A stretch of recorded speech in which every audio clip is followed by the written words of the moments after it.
4:01. Gumising kasama ang mga bagong-bagong mga balita. Gumising kasama ang mga bagong-bagong impormasyon. Hahataw na, aarangkada na. Kaya tayo na. Dahil buhay na ang mga dugo ng mga taong maagang gumising. Isisigaw na ang sigaw ng sambayanan. DWIZ Pinoy Gising. Kasama ang opisyal na gisingero ng bayan. Gising ang kahit na sino. Kasama si Drew Nasino. Live sa DWIZ Radio, DWIZ News FM Regional Stations. Live din sa Facebook at YouTube. Panoorin din ang live sa Aliw 23. Tayo na. Aba, umaga na. DWIZ Pinoy Gising. Pinoy Gising. Isa po magandang morning. Luzon, Visayas, Mindanao, Mega Manila, sa buong bansa, sa buong mundo. Ngayon pong araw na ito ng Lunes na naman. Ngayon po ay Abril 15, taong 2024. Silipin na po natin ang mga nabubulabog at mga nagigising na headlines. Pinoy Gising. Panibagong oil price hike, aarangkada na bukas. Transport strike o tigil pasada ng grupong Piston at Manibela lalarga na rin ngayong araw. E-trikes at e-bikes bawal nang magpakalat-kalat sa mga pangunahing kalsada sa Metro Manila ngayon ding araw. DA naglaan na ng kalahating bilyong pisong fuel subsidy sa mga magsasaka at mangingisda sa gitna ng epekto ng El Niño phenomenon sa agri-sector. At Iranian forces nagpaulan ng drones at missiles sa Israel. Mga crew naman ng cargo ship kabilang sa kinugkob. Kasama ang opisyal na gisingero ng bayan. Gising ang kahit na sino. Kasama si Drew Nasino. DWIZ Pinoy Gising. Pinoy Gising. Kayo po ay nakatutok dito pa rin sa impila may totong lakas DWIZ 882 at Aliw Channel 23. Ngayon nga pong Lunes, ngayon pong Sweldo Day, Abril 15, taong 2024. Inyo po makakasamang galasiko po tayo, Drew Nasino. Pinoy Gising. At sa mga nanggigising nga na balita, arangkada na bukas ang panibagong dagdag presyo sa mga produktong petrolyo. Ayon sa mga oil companies, 80 hanggang piso, 80 sentimos hanggang piso ang dagdag presyo, posibleng dagdag presyo sa kada litro ng diesel. Habang 20 sentimos hanggang 40 sentimos ang dagdag presyo sa kada litro ng gasolina at 70 hanggang 90 sentimos sa kada litro ng kerosino gas. Ipinalawanag naman ng Department of Energy na ito'y dahil sa sabay na paglakas ng economic activity ng Amerika, China at India na pinakamalaking importer ng krudo at pagbabawas ng produksyon ng OPEC+. Kabilang din sa dahilan ng price hike ang geopolitical tension sa Gaza Strip matapos mapatay sa airstrike ang tatlong anak ng leader ng Palestinian militant group na Hamas.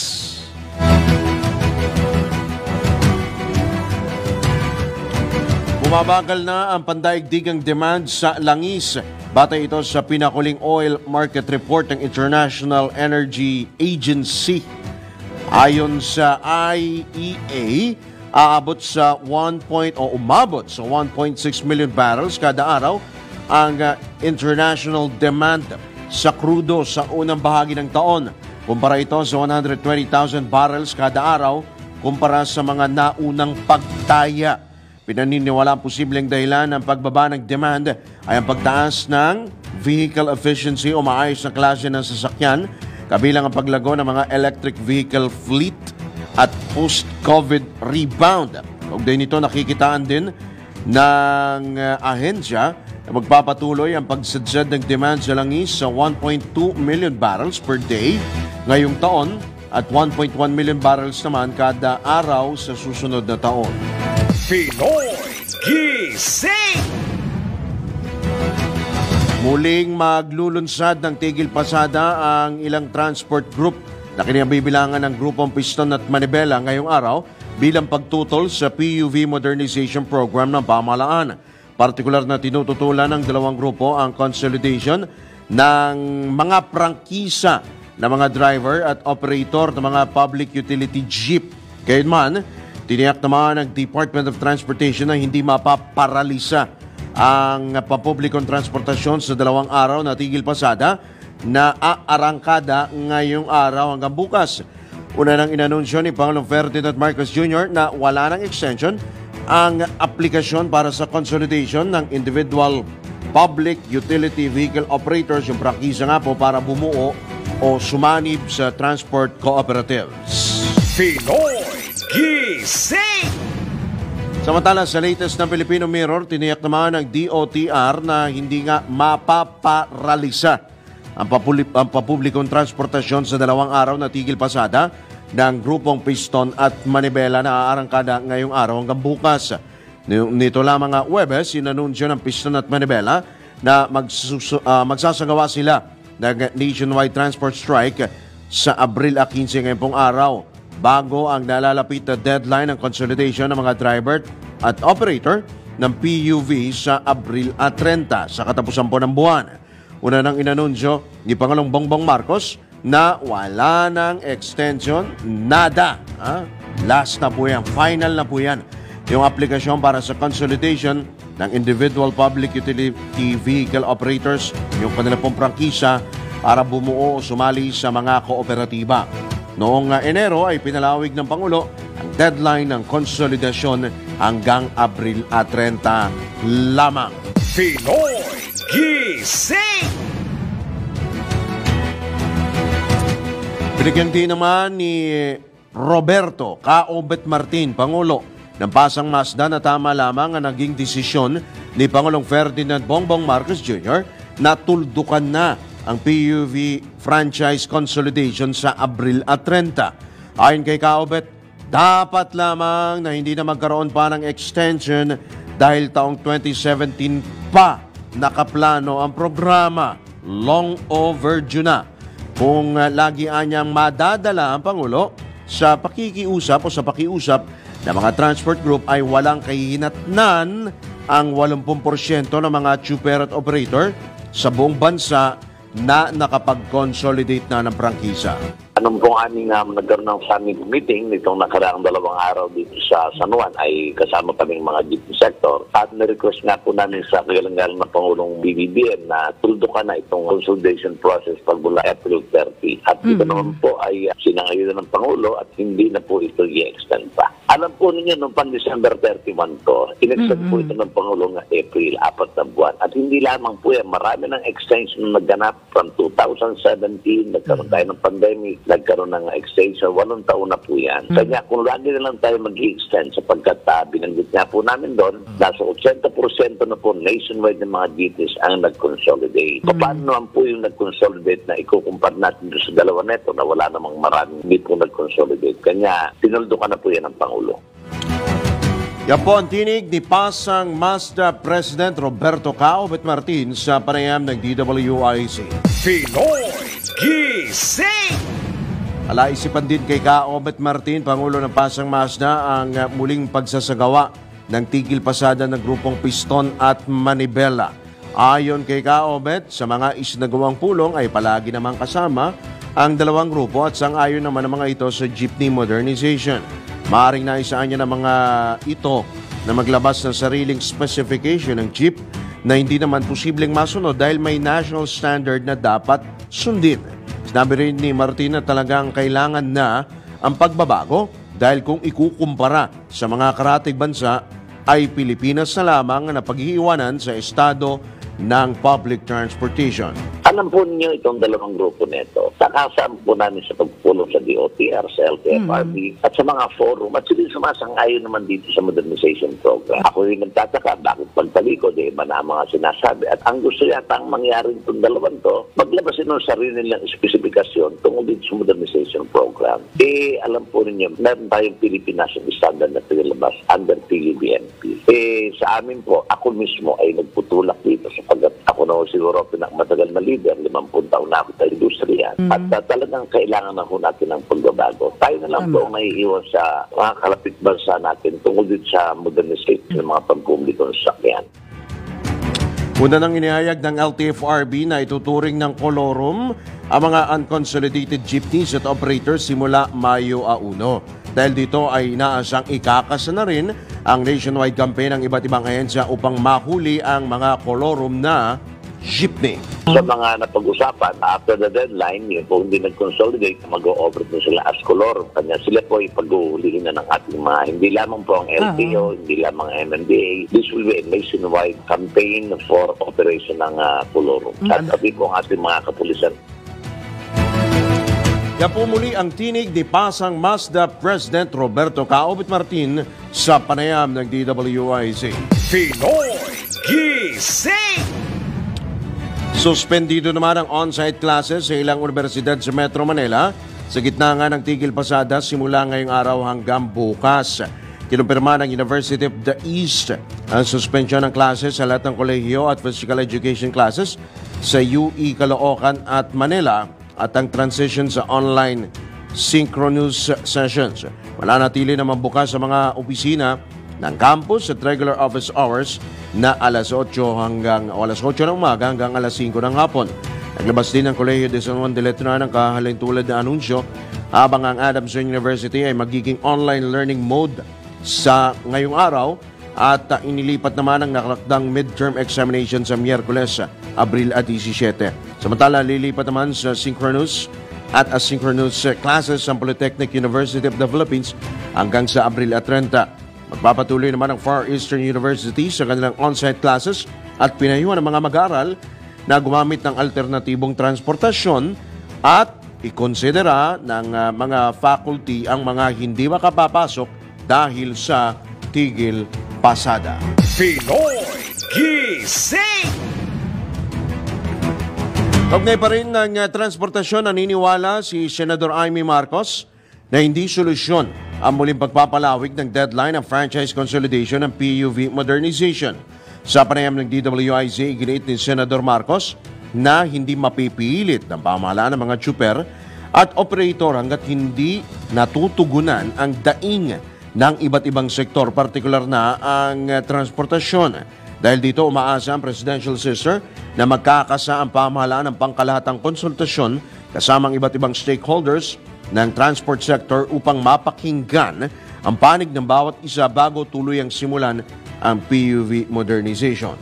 Ito nga yung problema natin. Para sa akin, ang importante, palugit o hindi rin maisasatupad. Hindi rin natin mapipilit yung ating mga iba't ibang driver kapag hindi pa na siya sa ayos, hindi makapagbili ng sasakyan, hindi pa malaman kung sinong sasagot pag hindi ka nakapagbayad ng utang. Lahat ito ay napaka-importante at hindi mabubuo yung programa ng modernisasyon kapag wala pa rin tayong sagot. Kaugnay nito, binigyan din naman ni Super Ate na ang transportasyon ay circulation ng bayan. Dadami lamang anya ang kolorum sa mga lansangan kapag pinagbawalang bumiyahe ang mga traditional na jeep na hindi nakapag-consolidate ng kanilang prangkisa. Malamang dadami ang kolorum kasi kung talaga magtitigil pasada, ano pa ang sasakyan? Alam naman natin, ang transportation parang sirkulasyon ng bayan. Yan talaga ang umiikot at nagpapairal ng negosyo, nakakatid ng estudyante, nagdadala ng may sakit sa ospital. Paano tayo kikilos kapag ang ating mga drivers? Yan po ang tinig ni Senator Amy Marcos sa panayam ng DWIZ. Pinoy Gising! Sa oras na 15 sandali makalipas ang alas 4 na ng morning, tanggap po tayo ng ilang pag-uulat mula sa labas ng impilan. DWIZ Patrol Report.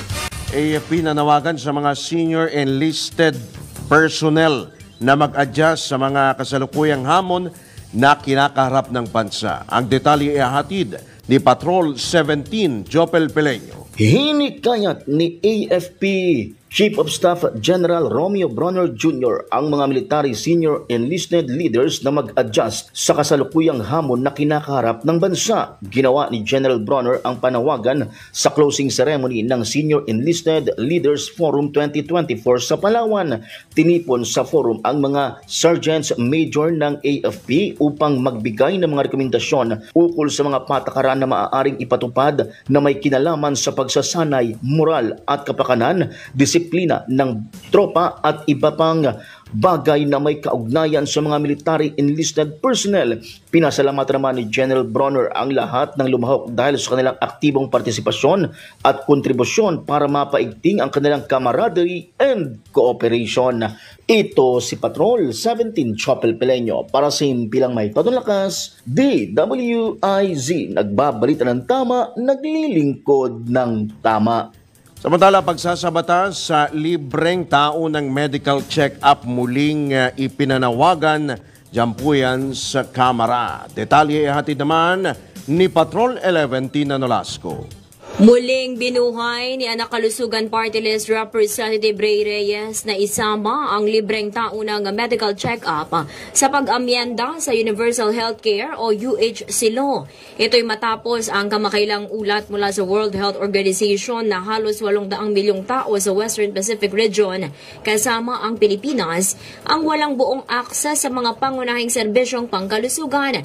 Git ni Reyes, dapat seryosohin ang naturang ulat at tugunan kung paano mas mapapabuti ang health services ng publiko, lalo't marami pa anya sa mga malalayong bahagi ng bansa ang hindi naabot ng serbisyong pangkalusugan. Nagdag pa nito, responsibilidad ng gobyerno na matiyak ang pagkakaroon ng accessible na healthcare service ng taong bayan. Kung maalala, una nang nagpahayag ng suporta ang kongresista sa mga prioridad na panukalang batas na tinukoy ng Legislative Executive Development Advisory Council o LEDAC. Gayunman, ipinananawagan nito na isama sa amyenda sa UHC Law ang House Bill No. 430 o ang kanyang isinusulong na free annual check-up. Ito si Patrol 11 Tina Nolasco para sa Himpilang May Todong Lakas, DWIZ. Nagbabalita ng tama, naglilingkod ng tama. Sa iba pang balita, AngelNet Summit 2024, higit na pinalakas ang cyber protection ng PNP. Nagbabalik si Patrol 17 Jopel Peleño. Nagsagawa ang Philippine National Police Anti-Cybercrime Group o PNP-ACG ng AngelNet Summit 2024 na may temang Aling Police Cyber Squad and the Angel Network magkasama sa online kaligtasan. Ginanap ang summit sa PNP Multipurpose Center sa Camp Crame na may layuning ipakita ang importansya ng pagbibigay proteksyon sa online spaces at panganib ng internet lalo na sa mga kababaihan at kabataan. Katuwang ang iba't ibang local and international partner organizations, educators at mga estudyante, binigyang pansin sa 2024 summit ang paglaban sa online sexual abuse and exploitation of children at ang pagsusulong ng cyber safety awareness and education. Ikiniit ni Assistant Secretary for Communication and Policy Matter, Interagency Council Against Trafficking, DOJ spokesperson Jose Dominic Lavano IV na nagsilbing keynote speaker ng event na mahalaga ang pagiging proactive ng PNP upang masugpo ang cybercrime. Tungkulin kasi aniya ng PNP-ACG na masigurong mapoprotektahan at mabibigyan ng hustisya ang mga vulnerable individuals online. Ito si Patrol 17 Chopel Peleño para sa Himpilang May Todong Lakas, DWIZ. Nagbabalita ng tama, naglilingkod ng tama. Kapag may bagong balita, naka-on-air, agad-agad, DWIZ Patrol Reports. Alright, ito ng bugso po ng mga pag-ulat mula sa labas ng himpilan sa pagpapatuloy pa rin ang ilang pa mga balita. Pinoy Gising! Naglaan na ang Department of Agriculture ng kalahating bilyong piso para mabigyan ng fuel subsidy ang mga mangingisda at magsasaka sa gitna ng walang tigil na pagtaas ng presyo ng mga produktong petrolyo at siyempre yung epekto po ng El Niño phenomenon sa agri-sector. Ayon kay DA spokesman, Assistant Secretary Arnel de Mesa, maaaring makatanggap ng 3,000 fuel subsidy ang mga mangingisdang may bangkang hindi lalampas sa 3 metrikotonelada at mga magsasakang may mga makinarya na nakarehistro sa ilalim ng Registry System for Basic Sectors in Agriculture. Binigyang din pa ng DA official na tinatapos na nila ang guidelines upang mailabas na ang fuel assistance sa mga susunod na araw. Dapat ito ilang linggo ng patuloy, sumisirit ang presyo ng produktong petrolyo sa bansa. Pinoy Gising! Samantala, ban na po, nakaban, bawal na ang mga e-bike at e-trike sa mga pangunahing kalsada sa Metro Manila simula ngayong araw. Kabilang sa mga ipinagbabawal ang MMDA sa mga pangunahing kalsada, yun nga, yung mga light electric vehicles, yung mga e-trike, pati yung mga pushcart, pati yung mga pedicab at yung mga kuliglig. Batay sa datos ng MMDA, dumami ang mga aksidente kinasasangkutan ng e-bikes, e-trikes at e-scooter na 707 noong 2023 mula sa 300 at 9 noong 2019. Tutol naman ang grupong Alt Mobility PH sa pagbabawal sa mga e-bike at e-trike sa mga pangunahing kalsada dahil sablay ang transport system nila ng Pilipinas. Pinoy Gising! Tutukuyin ho dyan kung ano-ano ba yung mga pangunahing kalsada. Siyempre, numero 1 po dyan ang EDSA. Yung mga pangunahing kalsada, yan po yung mga malalaki, kagaya po ng Ross Boulevard, yung Quirino ba kasama? Quirino Avenue. Yan po yung mga Commonwealth Avenue, of course. Pati po yung dyan sa Quezon City, sa bahagi po ng Pasay, sa bahagi po ng Maynila, of course. Mamaya, sige, subukan po natin makakuha po ng mga update kaugnay po dyan sa mga kaganapan ho hinggil po sa sektor po ng transportasyon.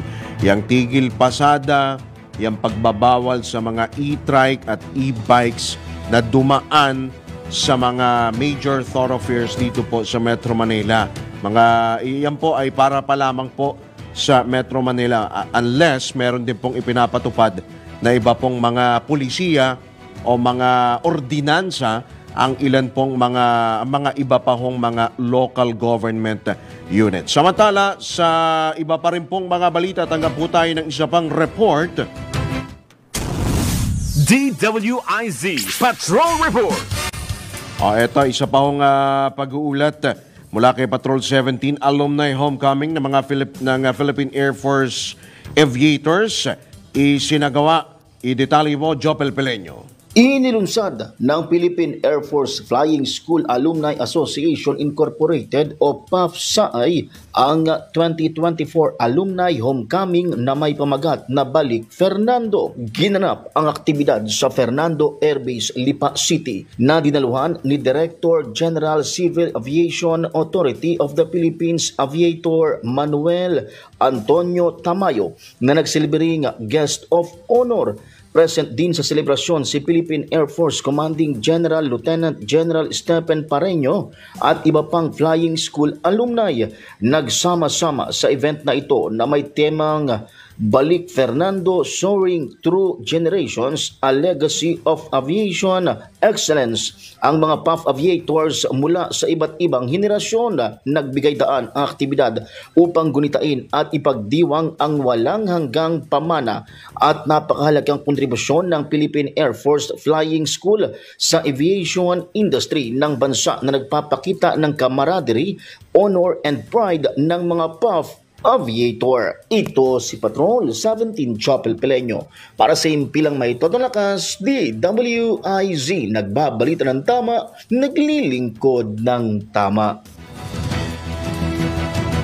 Alright, maraming salamat si Patrol 17 Jopel Peleño. Teka, iba pang, ito yung binabanggit ho natin, mga katodo, sandali lamang ho, eto, papasukin muna natin ito, Daniel. Isang pag-uulat kaugnay po doon sa binabanggit natin na ban sa mga e-trike at mga e-bike. Ang detalye ihatid po yan ni Patrol 5, Aya Yupanco. Nakahanda na ang Manila Police District para sa pag-arangkada ng tigil pasada at ban sa e-bike at e-trike sa National Roads sa Metro Manila. Ayon kay Manila Police District Chief General Arnold Tomas sa ibay, mag-deploy sila ng mga pick-up truck para asistihan ang mga maapektuhang pasahero. Karagdagan din o daragdagan din nila yung mga nakatalagang pulis sa mga pangunahing lansangan. Mag-aalok din ng libreng sakay ang Manila Traffic and Parking Bureau at Manila Disaster Risk Reduction and Management Office para doon sa mga maapektuhan ng tigil pasada at yung pagban sa mga e-trike at e-bikes sa mga pangunahing lansangan, partikular dito sa lungsod ng Maynila. Ito si Patrol number 5. Ayaw pa ako para sa Pilamento ng Lakas, DWIC. Nagbabalita ng tama, naglilingkod ng tama. Kapag may bagong balita, naka-on air, agad-agad, DWIC Patrol Report. Yan po maya-maya ang tututukan po natin dito po sa DWIC LU23. Yan pong mga kaganapan.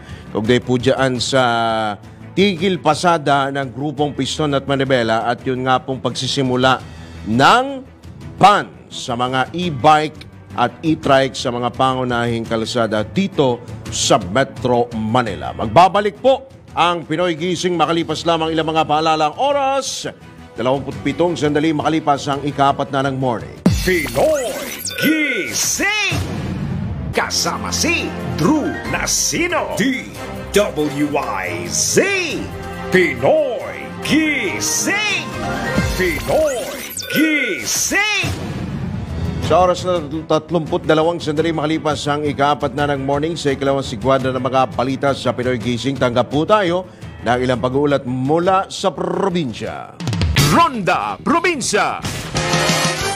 Police report mula dyan sa Ilocandia, mahigit 13,000 pisong halaga ng shabu na samsam dyan po sa Ilocandia. Detalye hati di Manong Ronald Idol Cabsat Domingo.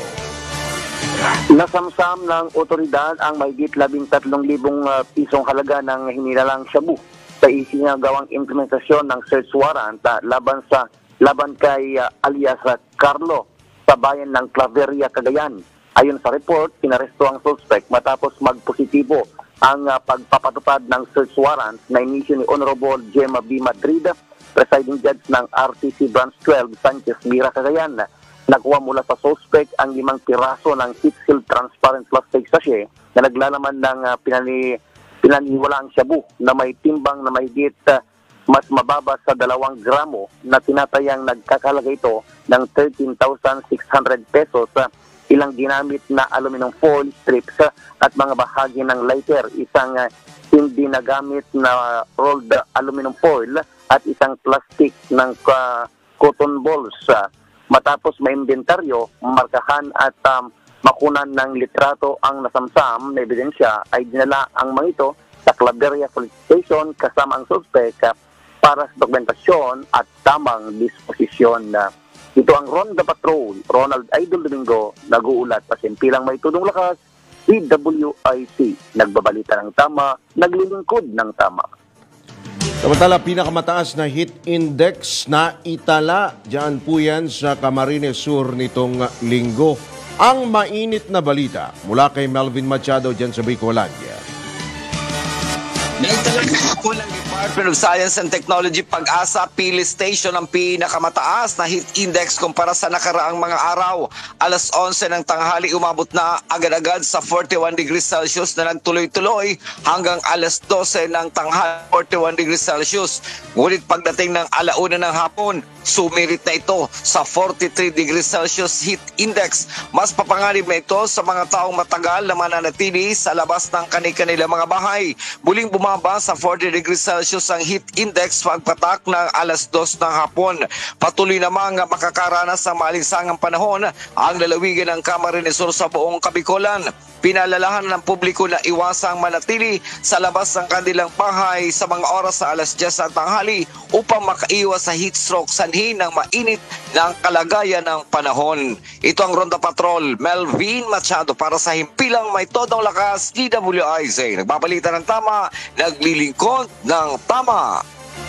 Samantala, konstruksyon ng 2 palapag na gusali sa Tarlac na kompleto na ng DPWH Region 3. Ang detalye naman buhat kay Johnny Gole.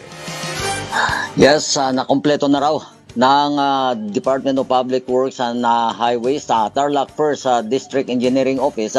Itong 2 palapag ng school building na may 4 na silid-aralan dito sa Doklong First Elementary School sa bayan ng San Clemente sa lalawigan ng Tarlac.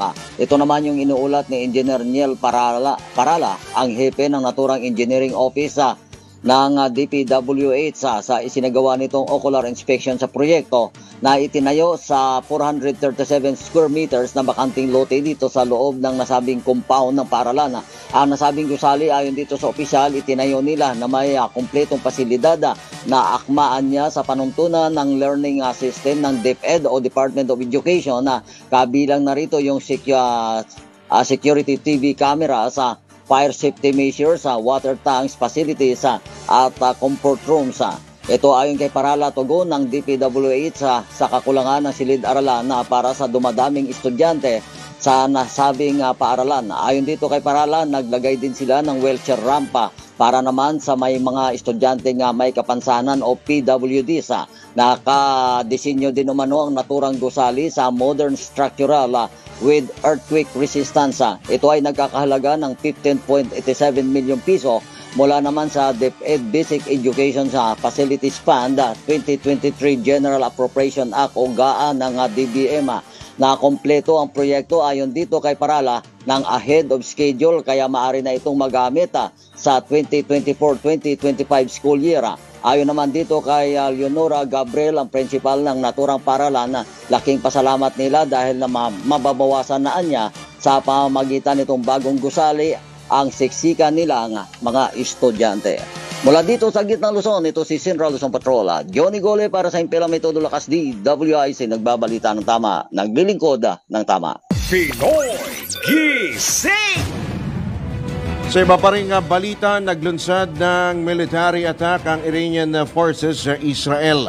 Ayon sa Revolutionary Guard ng Iran, ito'y bilang ganti sa pag-atake ng Israeli Defense Forces sa kanilang embahada sa Damascus, Syria. Yung Iranian Embassy po kasi dyan po sa Damascus, Syria ay inatake, pinasabugan po ng Israel na ikinasawi ng 7 katao, kabilang ang 2 Iranian generals. Inanunsyo naman ng Israeli forces na nagpakawala ang Iran ng mahigit 200 tinatawag po na kamikaze drones at missile sa Israel. Actually, more than 300 po yung pinakawalan po na drones at missiles. Pagdating dito, tiniyak din ni Israeli military spokesman Rear Admiral Daniel Hagari na nakikipag-ugnayan na sila sa Estados Unidos at iba pang bansa upang maglunsad ng aksyon laban sa naturang pag-atake ng Iranian forces sa Israel. Ito po ang kauna-unahang direktang military attack ng Iran sa Israel at nagbanta po ang Iran na wag nang gumanti pa ang Israel sapagkat kung gaganti po ang Israel, lalo lamang pong lalala at hahaba pa yan pong karahasan dyan po sa Middle East. 300 po ang pinakawalan ng mga missile at drones. Ang naharang po, yung na-intercept po ng tinatawag po ng Iron Dome ng Israel is more than 200. Yun po ay ayon sa Israeli Defense Forces. Nagpaalala naman ang embahada ng Pilipinas sa Israel sa mga Pinoy na mag-ingat sa gitna ng panganib sa nasabing bansa. Ayon sa embahada, maiging iwasan muna ng mga Pinoy ang Gaza at mga lugar na malapit sa confrontation line sa paligid po ng Gaza. Nag-abiso rin ang embahada sa publiko at mga Pinoy sa mga matataong lugar na iwasan po muna yung mga matataong lugar. At ito pa ang babala rin po ng embassy ay umiwas din po doon po sa mga sa mga outdoor settings, yung sa labas, paglabas, iwasan po ang paglabas ho at mag-ready po sa kanila pong meron po silang shelter ho kasi dyan sa Israel kung saan pwede ho kayo magtago, pwede po magtago yung mga kababayan po natin Pinoy sa ilalim po, may bunker po sila just in case na magkaroon po ng mga ganyan pong mga senaryo, digmaan, pag-ulan po ng mga missile. At kinubgob naman ang Iranian authorities ang isang cargo ship na may lulan na kinabibilangan ng 4 na Filipino crew sa Strait of Hormuz. Yan po'y malapit sa Gulf of Persia. Ito ang kinumpirma ng operator ng barkong MSC Ares na Zodiac Maritime Shipping Company sa gitna nga ng tensyon sa pagitan ng Iran at Israel. Naganap ang insidente matapos nga ang pag-atake ng Israeli Defense Forces sa embahada ng Iran sa Damascus, Syria noong Abril 1 na ikinasawi ng ilang Iranian military officers kabilang ang 2 senior commander ng Islamic Revolutionary Guard Corps. Nabatid na pag-aari ni Israeli businessman Eyal Ofer ang MSC Aris. Siya po ay part owner. Kaugnay nito, tiniyak naman ang operator ng barko na kanilang ginagawa ang lahat para sa kaligtasan ng 25 crew ng cargo ship. Pinoy Gising! Yan po ang pinapanalangin po natin na huwag po sana pang lumalapay ang tension po sa pagitan. Yan pong bakbakan, matatawag na nating bakbakan niya kasi nagpaulan na ho. Gumamit na po ng missiles, ng drones, yan pong Iran. Itong Israel, inaabangan ho natin kung ano ho ang magiging resback po ng Israel sa Iran. Hopefully, ay magkaroon po ng mapayapang solusyon dyan po sa sigalot sa Middle East. Ang Amerika po, ang Amerika as usual, ay kapanalig po yan ng Israel. Habang ang Russia na kapanalig naman ng Iran ay nagbanta rin po na huwag susubukan, don't go beyond the line, don't cross the line, dahil ang banta po ni Russian President Vladimir Putin ay digmaan din. Nako, please lang, huwag naman. Iran at Israel, pag yan po ang nagkabanggaan ay dasal po tayo, huwag po sana. At sa pagpapatuloy pa rin ng ilang pa mga balita, Pinoy Gising! Maghahain ngayong araw ang ACT-CIS Party List ng batas o panukalang batas upang gawing libre na ang mga dokumento bilang job requirements para mabawasan ang mga gastusin ng mga persons with disability at mga solo parents sa paghahanap ng trabaho. Ayon kay Deputy Majority Floor Leader at ACT-CIS Party List Representative Erwin Tulfo, ang mga dokumentong gaya ng birth certificate, NBI, police at barangay clearances, maging ang health certificate ay magiging libre na para sa mga PWD at solo parents sa nasabing panukalang batas. Malaking tulungan niya ito para sa mga PWD at senior o mga solo parents dahil makatitipid sila sa gastos. Makaramihan kasi sa mga may kapansanan ay may mga maintenance. Meron po silang mga gamot po na iniinom at meron din pong therapy na binabayaran habang ang mga solo parents ay mag-isang nagtataguyod sa kanilang mga anak. Sa kasalukuyan ay may batas para sa libreng pagkuha ng mga requirements pero para lamang sa mga first-time job seekers. Pinoy Gising! Samantala, suportado ng 7 kongresista na tinagoreang Young Guns ng Kamara ang utos ni Pangulong Ferdinand Marcos Jr. na pagbawalan ang mga opisyal ng gobyerno na gumamit ng blinker at sirena sa kanilang mga sasakyan. Binubuo ang Young Guns ni Representatives Migs Nograles ng PBA Party List, Jill Bongalon, Ako Bicol, Pami Zamora ng Taguig, Zia Alonto Adjong ng Lanao del Sur, Paulo Ortega ng La Union, J. Kong Hu ng Zambales at Chino Almario ng Davao Oriental. Pinapurihan din nila ang Administrative Order No. 18 na sumasaklaw sa lahat ng inihalal at itinalagang opisyal maliban na lamang sa mga otorisadong gumamit ng nabanggit na device. Aminado si Nograles, isa sa mga House Deputy Majority Leader, na batid naman nila na inaabuso ng ilang opisyal ng pamahalaan ang paggamit ng sirena at blinker. Inihayag naman ni Bongalon, House Assistant Majority Leader, na ang AO18 ay patunay na ang Pangulo mismo ang mangunguna at magiging halimbawa para sa mga opisyal at empleyado ng gobyerno. Pinoy Gising! Kombinasyong tama, malaki ang tama. Makinig mabuti dahil babanggitin na ng DWIZ. Announcer ang tamang kombinasyon ng letra at numero. DWIZ. Numero panalo. Hatid ng Bingo Plus. Bingo sa saya, plus sa panalo. Ready na ho ba kayo mga Kabingo Plus sa bago pong palaro ng DWIC? Aba dito lamang ho yan sa DWIC Bingo Plus numero panalo. Meron ho kayong tsansa na manalo ng tumataginting na 1,000 pisong premyo. Simple lang ho manalo, kailangan lamang pong abangan yung 4 po na letter number combination sa mga programa po dito sa DWIC at i-text po ito sa 0960-880-6426. 0960-6426. Siyempre, kasama po ng inyong pong pangalan, edad, pati ho address, at siyempre, yung 4 combination po, 4 combination of the day. At ito na nga po, hindi na po natin patatagalin, ibibigay na po natin yung kombinasyon ngayon pong araw na nakikita po ninyo sa inyong pong screen. D7. Ayan po, D7 ang kombinasyon po ngayon pong araw ho na ito. At abangan pa ho yung tatlo pang kombinasyon sa mga susunod pang programa ng DWIC. Maya-maya lamang po, antabay lamang po kayo at i-text po ninyo.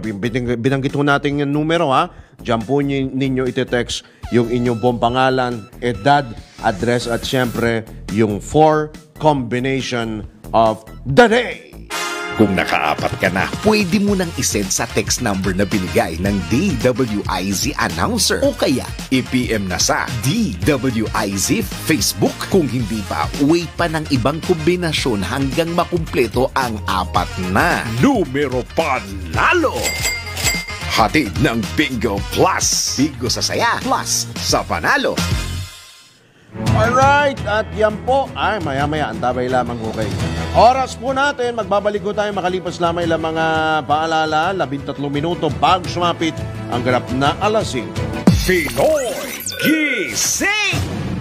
Amasi, Drew Nasino, DWIZ, Pinoy Gising! Pinoy Gising!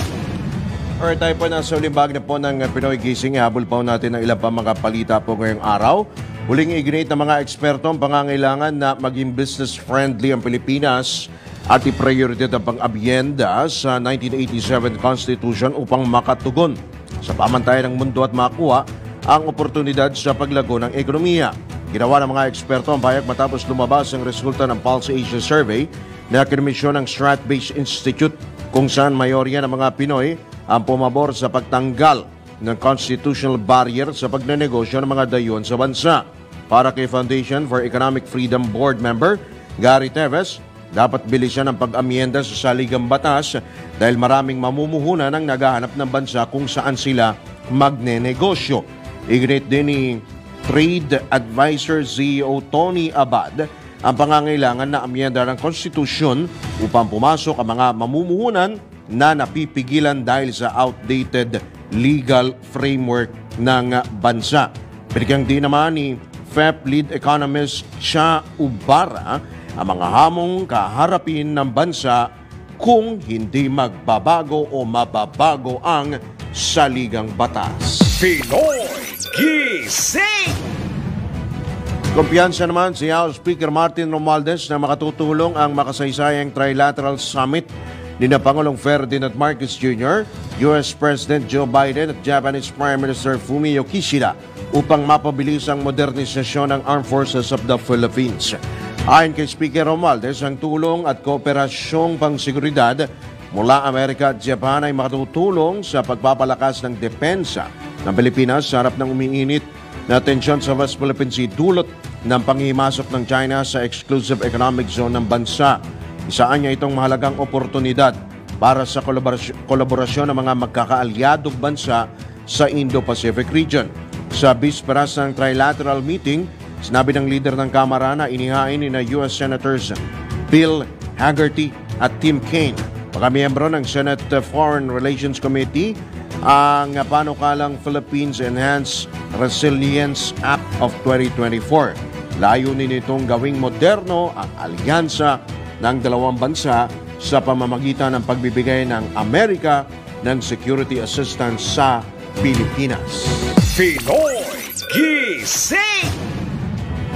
Isang hakbang naman tungo sa pagkakaroon ng sapat, maaasahan at murang kuryente sa Pilipinas ang pakikipagpulong ni Pangulong Ferdinand Marcos Jr. sa mga proponent ng nuclear energy sa Amerika. Ito ang inihayag ni House Speaker Martin Romualdez matapos nga makipagpulong si Pangulong Marcos sa mga opisyal ng Ultra Safe Nuclear Corporation o USNC sa Washington DC ilang oras bago ang trilateral meeting nito kina US President Joe Biden at Japanese Prime Minister Fumio Kishida. Sumentro ang pulong sa planong pamumuhunan ng USNC sa Pilipinas, partikular ang pagtatayo ng Micro-Modular Reactors o MMR. Ito ay isang follow-up meeting na magpapatuloy o magtutuloy sa momentum ng proyektong magpapabago sa buhay ng mga Pilipino. Dahil mas simpleng disenyo, ay mas maliit din anya ang kinakailangang kapital para sa pagtatayo ng MMR, lalo't malaking hamon ang ikonekta ang mga liblib na komunidad sa national grid dahil sa pagiging isang arkipelago ng bansa. Pinoy Gising!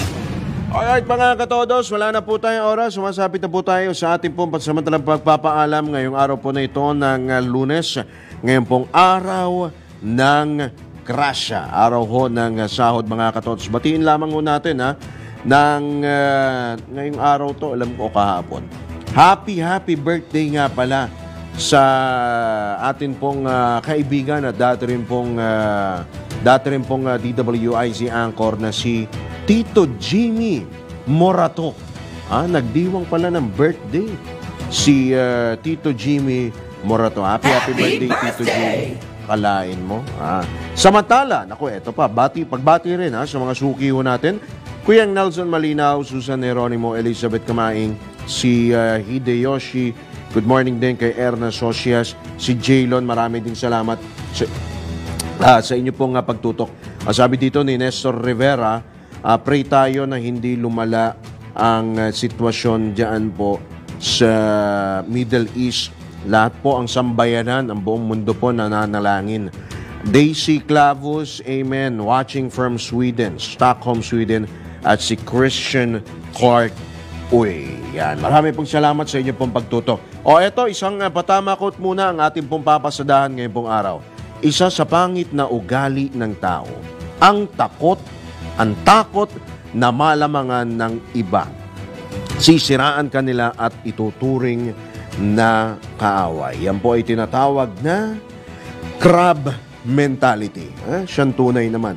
Talagang yan po ay ugali po ng tao. Meron po talagang ganyan pong ugali ang tao na natatakot po sila na malamangan po ng iba. Pero hindi naman lahat. Meron lang po talagang mga mangilan-ngilan na ganyan po. Na pag-uugali, lalo po yung masyado pong ambisyoso, yung masyadong sakim, ganid.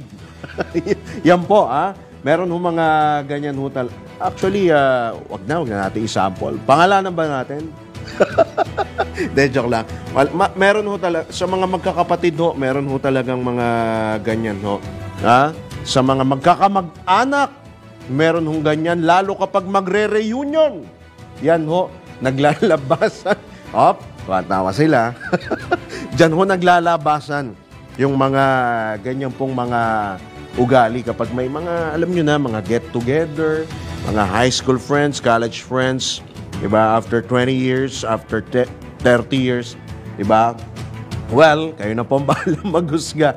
Well, anyway, tayo po ay pansamantala po nagpapaalam sa kalan po ng buong tropa ng DWIC at Aliw 23 at sa kalan po ng ating pong mga suking taga-subaybay.